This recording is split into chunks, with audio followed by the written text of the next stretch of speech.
యుద్ధ వీరులంటే మిలిటరీ దుస్తుల్లో తుపాకులు చేతపట్టి శత్రువులను తరిమికొట్టిన వారే. ఆ పోరులో వీరమరణం పొందిన మహనీయులు. అయితే పంజాబ్ లీ ఫిరోజ్పూర్లో ఓ 10 ఏళ్ల బాలుడు కూడా ఇప్పుడు ఆపరేషన్ సింధూర్లో యుద్ధవీరుడే. అందుకే ఆ బాలుడిని ప్రత్యేకంగా మిలిటరీ అధికారి ఘనంగా సన్మానించారు. ఆ బాలుడి ధైర్య సాహసాలను ప్రశంసించారు. చిన్న వయసులో అతడి ధైర్యానికి, దేశభక్తికి దేశం ముచ్చటపడి అక్కున చేర్చుకునే వీరుడు ఆ బాలుడు. ఆ బాలుడి పేరు శ్రావణ్ సింగ్. 4వ తరగతి చదువుతున్నాడు. పాకిస్తాన్ సరిహద్దుల్లో కిలోమీటర్ దూరంలో ఉన్న తారావల్లి అనే గ్రామంలో ఆ బాలుడు తల్లిదండ్రులతో ఉన్నాడు.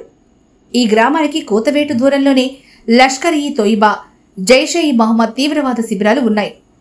వాటిని ధ్వంసం చేయాలని సైన్యం అక్కడ ఆయుధాలు, క్షిపణి లాంచర్లు పెట్టింది.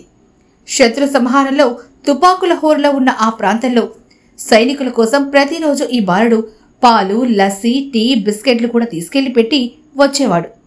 ఇదేదో డబ్బుల కోసం కాదు, ఆ బాలుడిలో ఉప్పొంగిన దేశభక్తి చేయించిన సాహసం. తన తల్లిదండ్రులను అడిగి మరీ ఇలా సైన్యానికి ఆహారం తీసుకెళ్లి ఇచ్చేవాడు. ఆ బుడతడి ధైర్యం మిలిటరీకి మరింత ఊపునిచ్చిందని సన్మానం చేసిన సైనిక్ అధికారి అన్నాడు.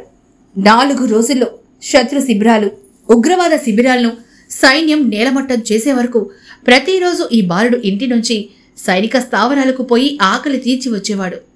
పెద్దయ్యాక సైన్యంలో చేరుతానంటూ గర్వంగా చెప్తున్నాడు.